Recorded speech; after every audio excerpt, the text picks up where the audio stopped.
I'm Chloe. After graduating from college, I worked as an office employee. In my student years, I went to an all-girls high school and didn't have much opportunity to interact with guys. The only relationship I had was with Mason, whom I met through a friend.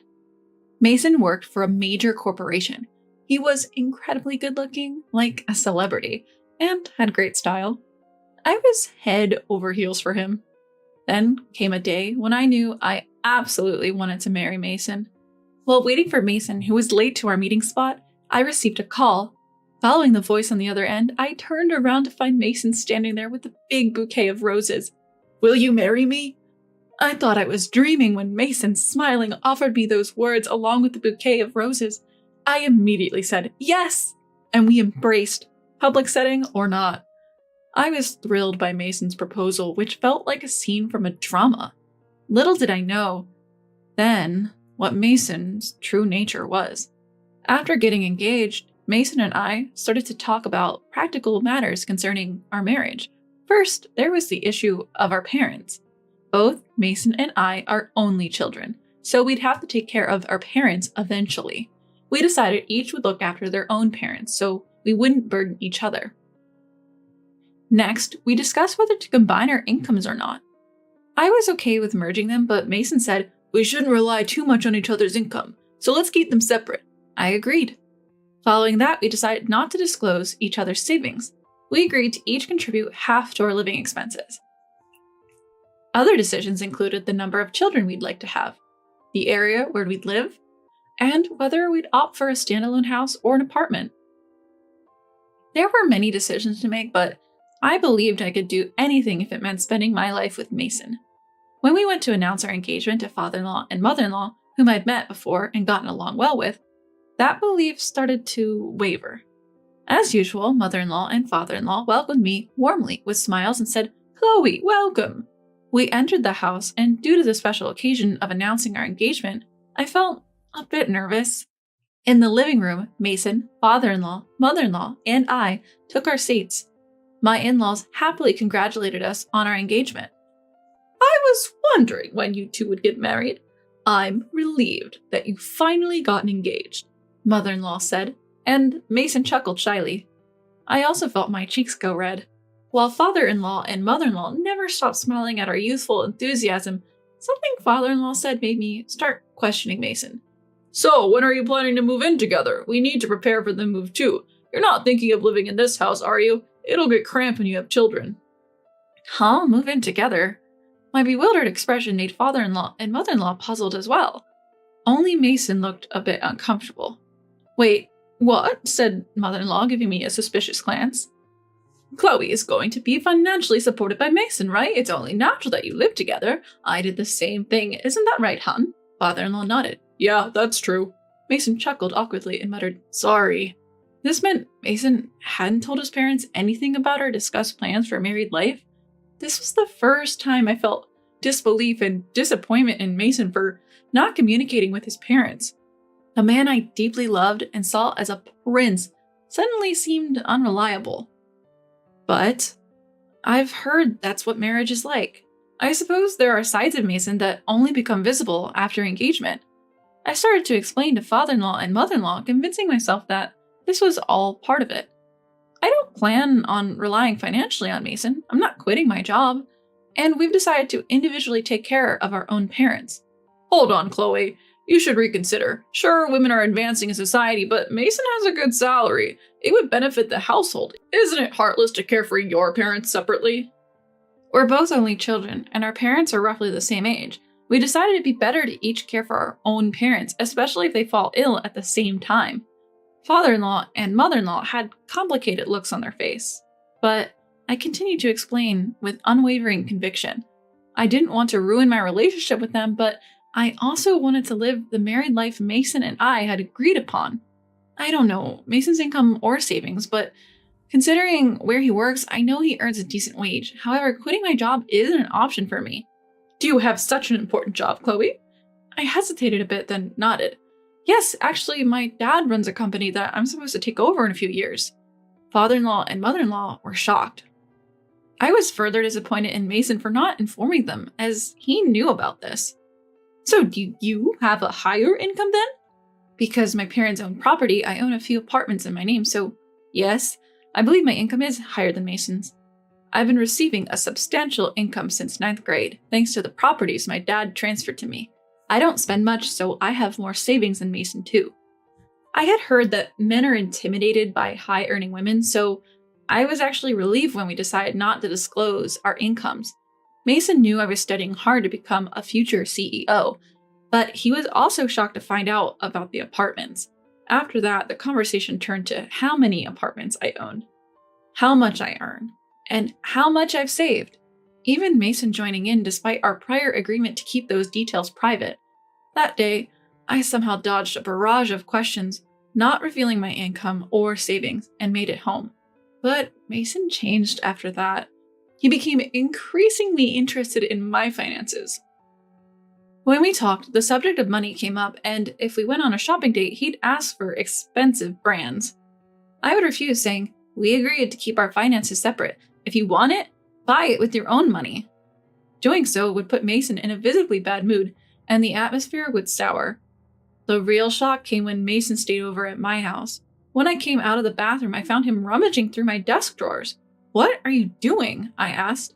"Just seeing if you have a bank book or something," he replied with a guilty expression like a child caught in mischief. At that moment, the idea of breaking off the engagement crossed my mind.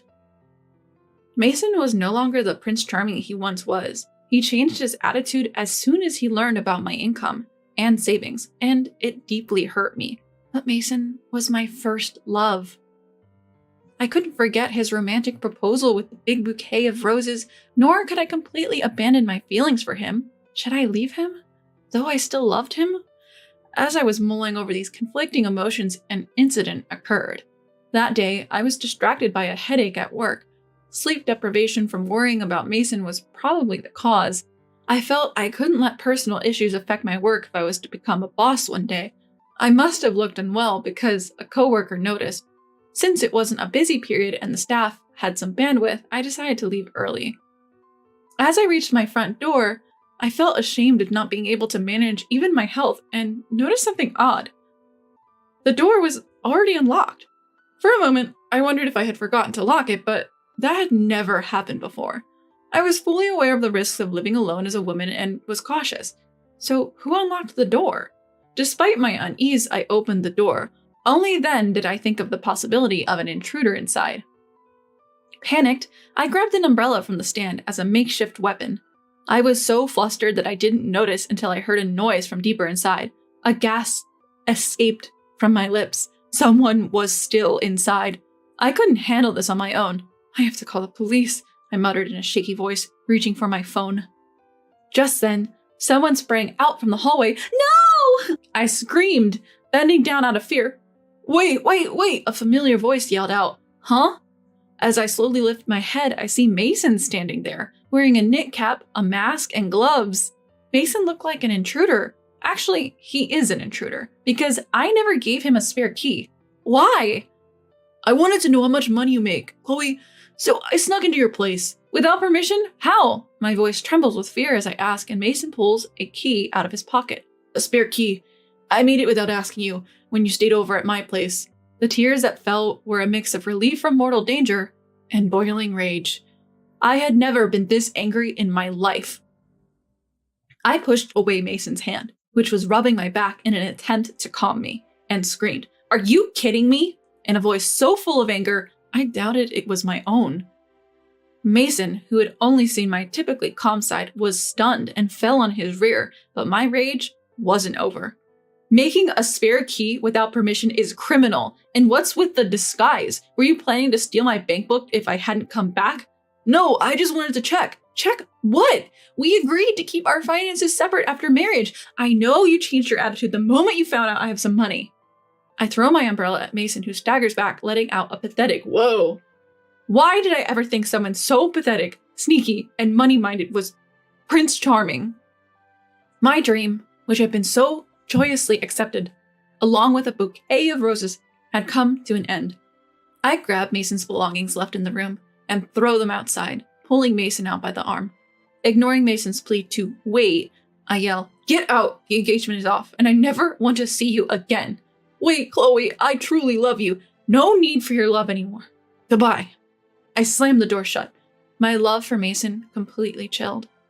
Everything goes surprisingly smooth as I check that my bank book is intact, explain the situation to my parents, and call my future in-laws. My future mother-in-law pleads, "Please don't sue Mason." I had no intention of doing so, so I coldly reply, "Cutting off ties is enough for me." My parents are furious at Mason's actions, and the engagement is swiftly called off. My dad was angrier at Mason than anyone else. Knowing Mason's boss personally, my dad spilled the beans, saying, "Your employee did this to my daughter." Mason's company was lesser in standing compared to my dad's. Panicked, Mason's boss transferred him to a remote location and demoted him. And so, my first love came to an end. I learned the hard way that love is over the moment money gets involved. Later, Mason marries Lily, a successful CEO. Mason was handsome, and Lily, who was rumored to like good-looking men, must have been charmed. Mason had quit his job and was living a life full of golf, horse racing, and casinos. But Lily, just a few months into their marriage, had enough of Mason's lack of work ethic. She kicked him out, handing him $1,000 and divorce papers.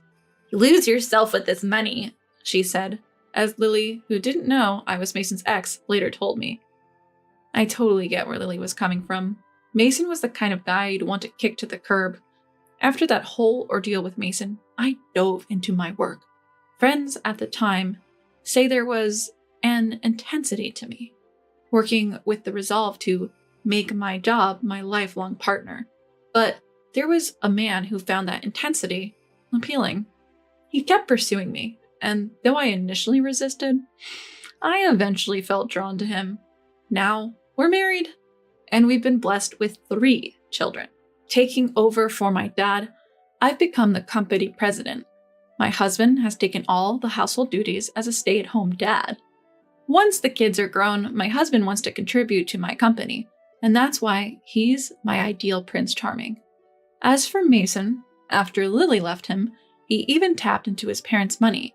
He's been cut off by his family, and nobody knows where he is now. Looking back, he was a prime example of how greed can ruin a life.